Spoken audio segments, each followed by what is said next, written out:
beautiful, beautiful. I love that. That is it. Thank Yay, you so much. thank you. When I look at other people, all I see is their beautiful, beautiful soul. But when I look at myself, all I see is flaws. I always feel that I'm not good enough, that I should do more and be more.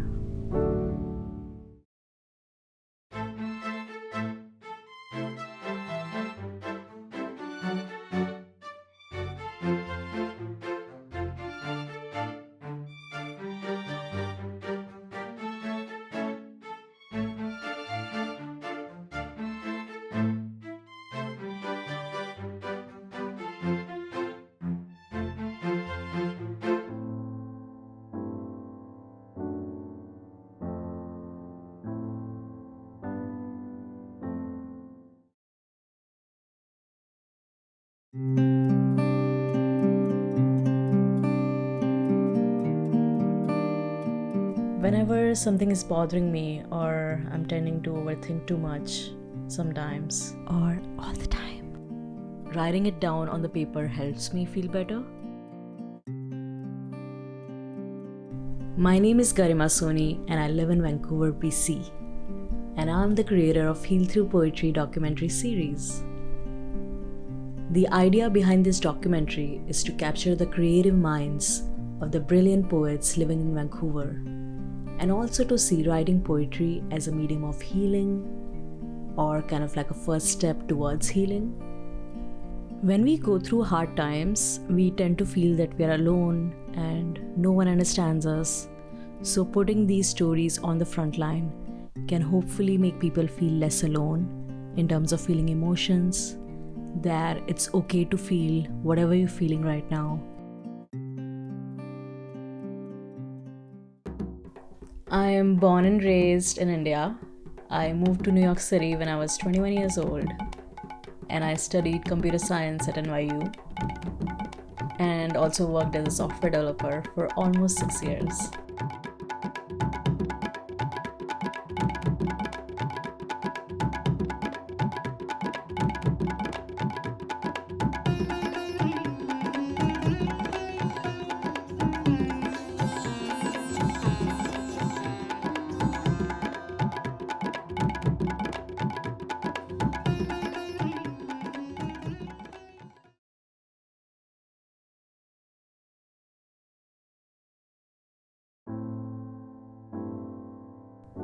I feel these feelings that are grander than my body can bear.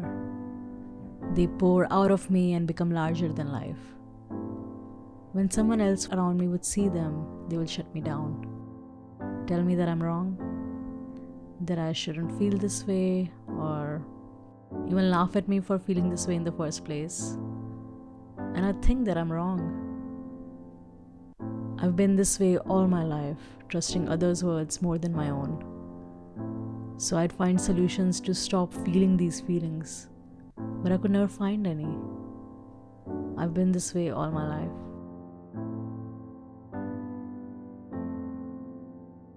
I'm someone who feels a lot. In my 20s, I was around the kind of people who didn't accept me as who I am.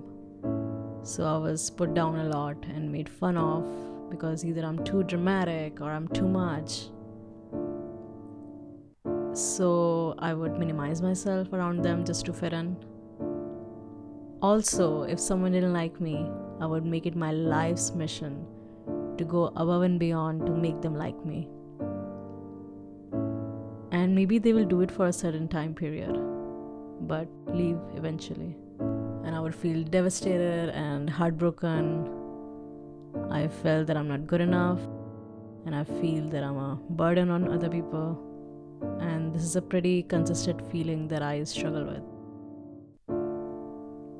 And what would happen afterwards, that I would attract the same kind of people that will give me the same feeling. And my mission will again become that this time I'll make them stay. They have to stay. I've been reading Bukowski on love, and I could feel his sadness.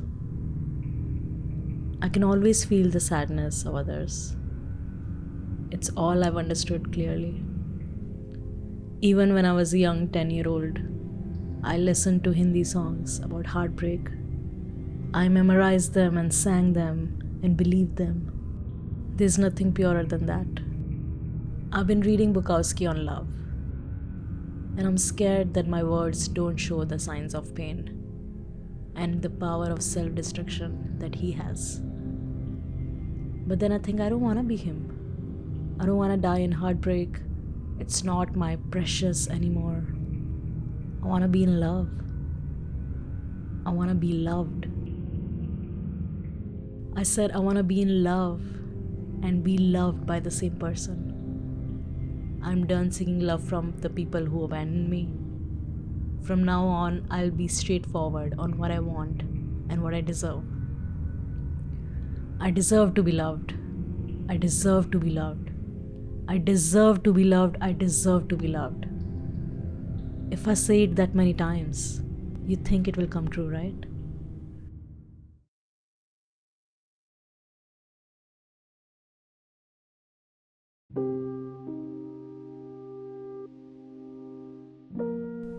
The lowest time in my life has been the summer of 2019.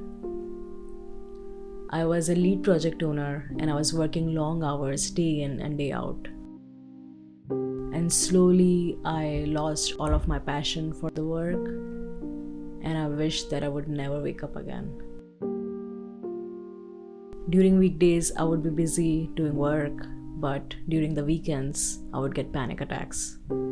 And to calm myself, I would take weed edibles and just watch the time pass by.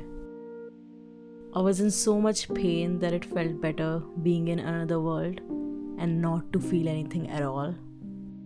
There was a really hard time in my life because there was no one that I could talk to. And there was no one that I thought would understand me or even would understand what I'm going through. If it wasn't for making music and writing poetry and journal entries, I wouldn't have survived that time.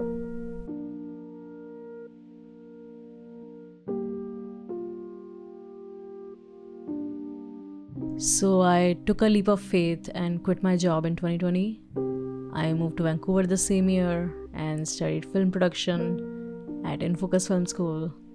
And after graduation, I've been working as a freelance photographer, filmmaker, and a musician.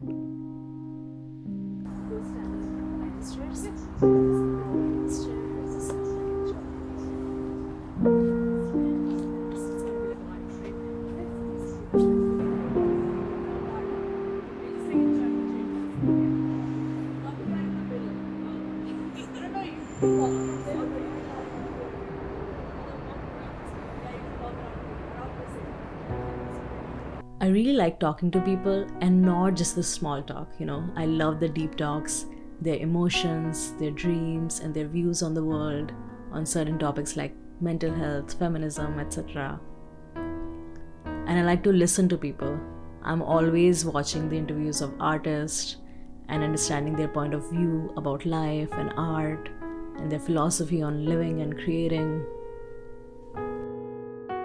When I think about editing a documentary, it feels like I'm a sculptor of some sort, taking hours and hours of raw footage and finding pieces of gold in it and stitching them together best to my abilities and intuition.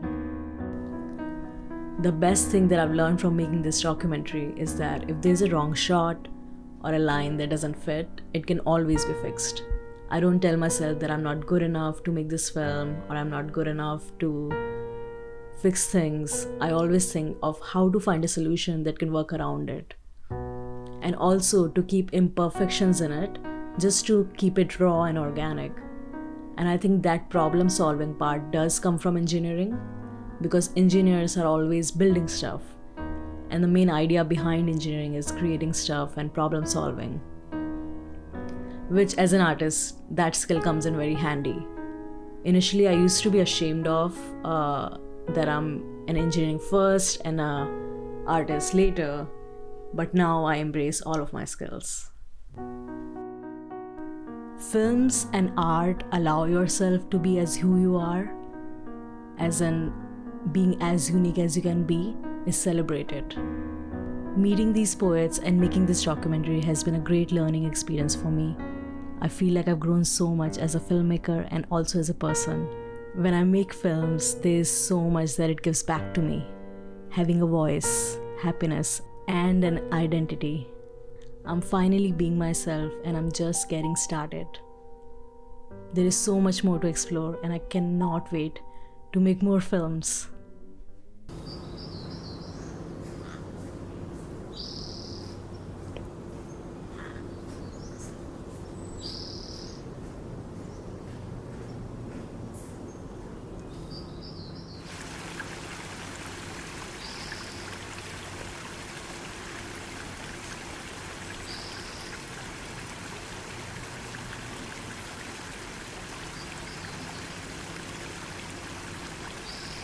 I have fear of heights. I fear of people making fun of me. I fear that old people are gonna shout at me. I fear walking alone in the dark streets. I fear failing at the things that I love. I fear not being loved. I fear if I should cross the road or wait for the car to pass by.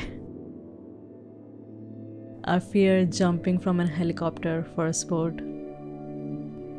I fear throwing up. I fear getting pregnant without the father. I fear not giving enough tips at the restaurant. I fear conflicts. I fear cockroaches, mice, lizards, mosquitoes.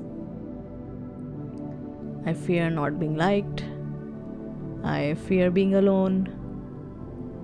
I fear to not having a real friend. I fear losing people. But I never fear not giving my love to people. You can take kilos and kilos of love from me, and there will always be more where it came from.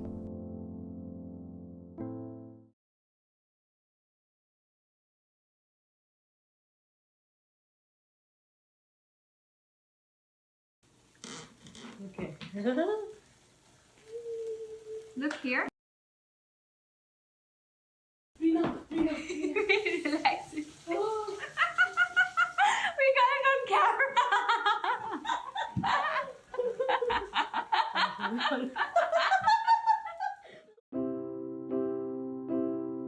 Success means waking up every day and feeling like you are waking up in your own skin.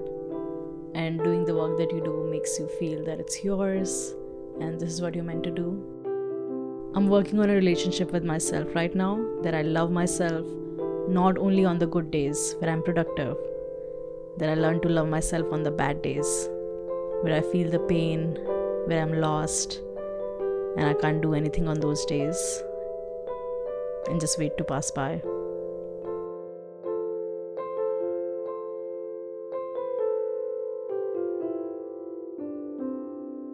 When you are so used to being abandoned and treated as if you don't matter, that becomes a regular feeling.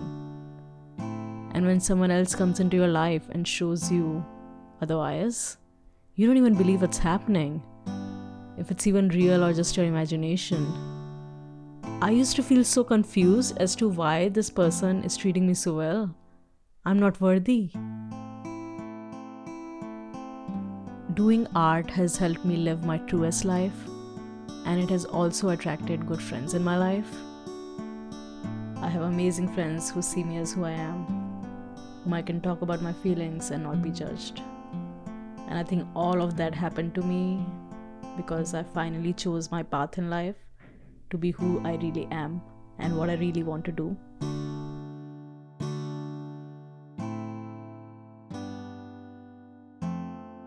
When I think about the hardest time in my life, money didn't play any role to soothe me. I was living in a high-rise building with a view of New York City skyline, and it didn't help me. If it wasn't for music, writing poetry, and making art, I wouldn't have survived.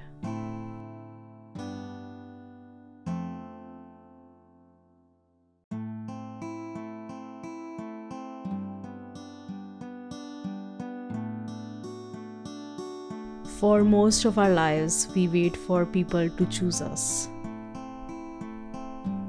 Now I've understood that we have to choose ourselves first and let the people come into our lives. And if they want to leave, let them leave.